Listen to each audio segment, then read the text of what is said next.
قرآن مجید نے سورہ انعام کی آیت نمبر 32 میں ارشاد فرمایا ہے، فرمایا وَمَا الْحَيَاةُ الدُّنْيَا إِلَّا لَعِبًا وَلَّهْوٌ، فرمایا دنیا کی زندگی نہیں ہے مگر کھیل کود،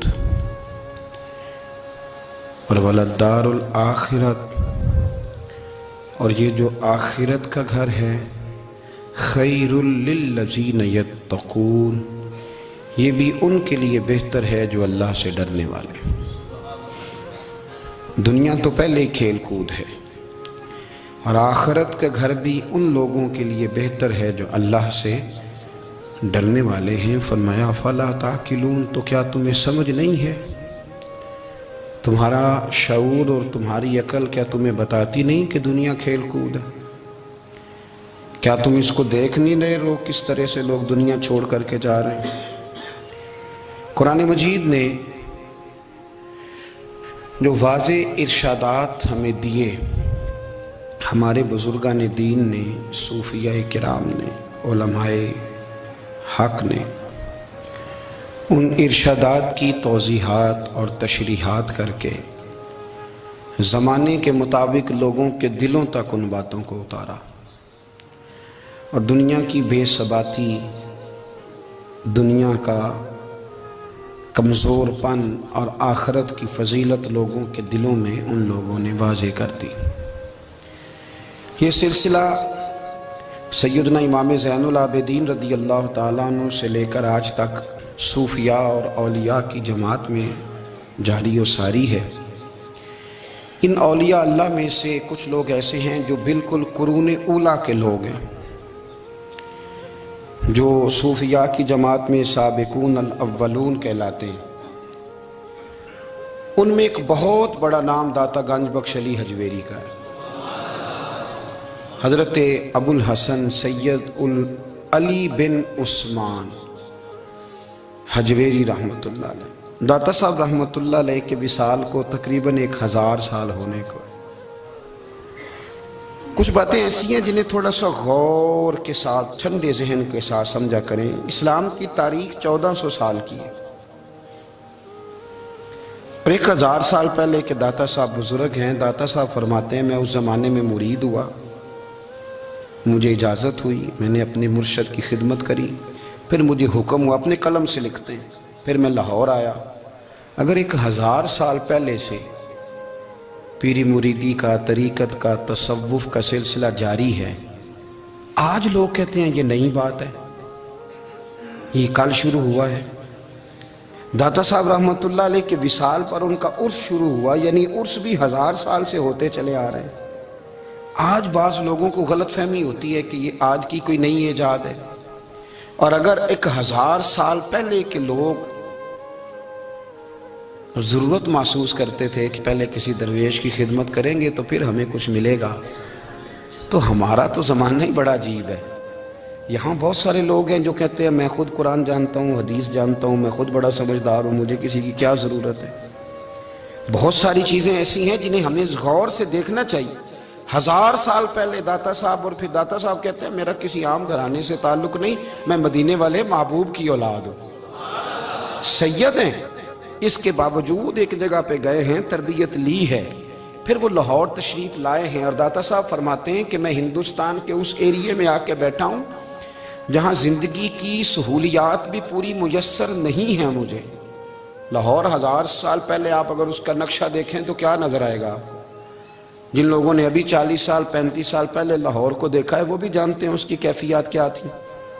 تو 1000 سال پہلے کا لاہور جہاں داتا صاحب تشریف لائے، داتا گنج بخش علی حجویری نے وہاں بیٹھ کر قرآن و سنت کی تشریحات کی۔ داتا صاحب نے مسجد بنائی۔ اب لفظ داتا سے بھی بڑا اختلاف ہے لوگوں کو، حالانکہ داتا کا معنی دینے والا، اور اللہ کے جو 99 نام ہیں نا، ان 99 ناموں میں سے کوئی نام داتا ہے۔ ایسے لوگ کہتے ہیں یہ تو اللہ کا اسم، بھئی یہ لفظ داتا تو ویسے ہی عربی کا لفظ ہی نہیں ہے۔ تو آپ چیزوں کو گھسیٹ گھساٹ کے اگر لیکن نا، قرآن مجید میں آپ اپنے ماں باپ کے لیے دعا کرتے ہیں، رب ارحمہما کما ربیانی صغیرا، یا اللہ ان دونوں کو بخش دے جو بچپن میں میرے رب بنے۔ رب ارحمہما کما ربیانی، صغیرہ، رب کا معنی پالنے والا، تو قرآن مجید نے تو ماں باپ کو رب کہہ دیا تو شرک ہو گیا۔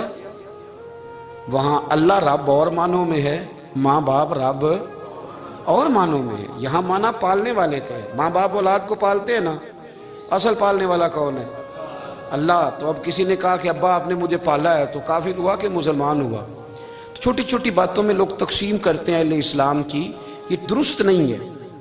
قرآن مجید نے حکم دیا کہ ان کے لیے دعا کرو ان لفظوں کے ساتھ۔ تو داتا کا معنی ان کا لقب ہے، یہ معروف لقب ہے ان کا، اس کا معنی دینے والا۔ تو بھائی اگر آپ مجھ سے کو 2-3 مسئلے سن لیتے ہیں، میں آپ کو دے دیتا ہوں تو شرک نہیں ہوتا۔ میرا استاد اگر مجھے 2-4 باتیں سکھاتا ہے تو شرک نہیں ہوتا۔ آپ کے اور میرے بزرگ والدین ہمیں کو 2-4 ہزار دیں، ہم ان سے مانگ لیں تو شرک؟ تو یہ اتنی زیادہ وہ معاملہ نہیں ہے، آپ اس کو سمجھیں۔ لوگ الجھاؤ پیدا کرتے ہیں، اس الجھاؤ سے بچنا چاہیے۔ ہم سے بندہ مسلمان تو ہوتا کوئی نہیں، لیکن ہر جمعے کو 2-4 لاکھ کو کافر ضرور کر دیتے ہیں۔ جانے کب مار دے کوئی مجھے کافر کر کے، شہر کا شہر مسلمان بنا بیٹھا ہے۔ تو اتنا سستا نہ کریں اس چیز کو، چیزوں کو سمجھیں اور غور کریں۔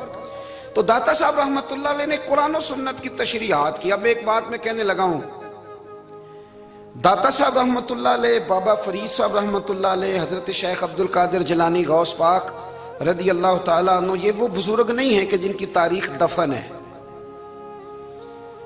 جن کا کوئی پتہ نہیں کہاں سے آئے، کہاں گئے، کیا تھے، کیا کرتے تھے۔ یہ وہ اس طرح کے لوگ نہیں ہیں۔ ان لوگوں کا کلام اصل صورت میں آج بھی دنیا میں موجود ہے۔ بابا فرید کی تحریریں موجود ہیں، حضرت غوث پاک کی کتابیں موجود ہیں، داتا گنج بخش علی حجویری کی کشف المحجوب شاید دنیا کی ہر زبان میں ملتی ہے۔ اب میں جو بات کہنے لگا ہوں اس پر غور کرنا۔ اگر کشف المحجوب آپ پڑھیں نا ساری، تو سب سے پہلے وہاں ملنگوں کا داخلہ بند ہوگا، کوئی ملنگ آپ کو نظر نہیں آئے گا، چونکہ داتا صاحب کی تعلیمات بالکل اس کے برعکس ہیں۔ فوری طور پر وہاں عورتوں کا داخلہ بند ہوگا، چونکہ داتا صاحب کی تعلیمات اس کے بالکل برعکس ہیں۔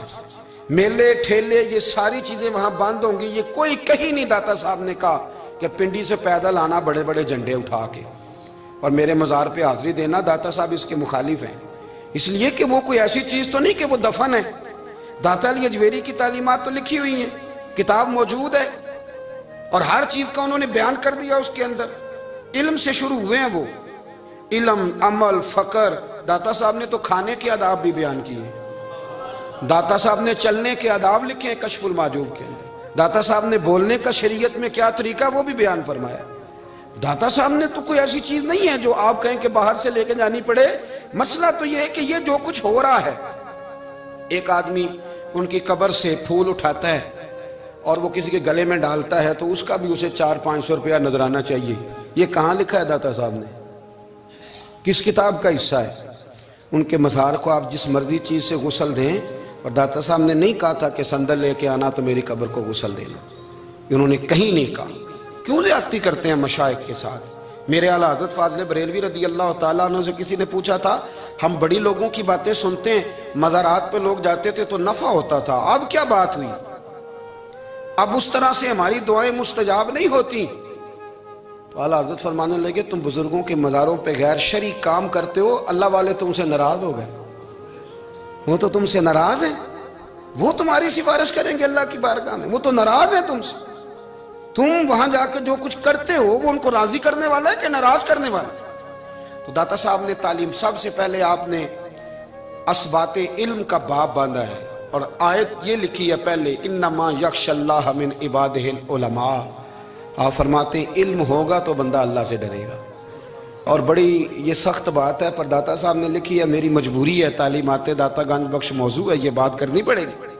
داتا صاحب کہتے ہیں جو بندہ بغیر علم کے فقیری کا دعویٰ کر جائے، وہ اسی طرح ہے جس طرح کنویں کے گرد بیل پانی نکالنے کے لیے گھوم رہا ہوتا ہے، وہ چلتا تو رہتا ہے پر اس کی منزل کوئی بھی نہیں ہوتی، وہ گھومتا تو رہتا ہے پر اسے نتیجہ کوئی ملتا نہیں۔ فرماتے ہیں وہ اس بیل کی طرح ہے کہ گھومتا تو رہے گا پر کوئی منزل اسے میسر نہیں آئے گی۔ اگر کوئی منزل لینا چاہتا ہے تو پہلے اللہ کی کتاب پڑھے اور مدینے والے محبوب کی حدیث یاد کرے، پھر اسے منزل نصیب ہوگی، ورنہ اس کے لیے کوئی رستہ تعین ہو سکتا اور داتا صاحب نے پھر حدیث لکھی نبی کریم علیہ السلام کی، فرماتے کچھ علم حاصل نہیں کرتے، کچھ علم لیتے ہیں پر اس سے نفع نہیں لیتے، پتہ ہوتا ہے پر عمل نہیں کرتے۔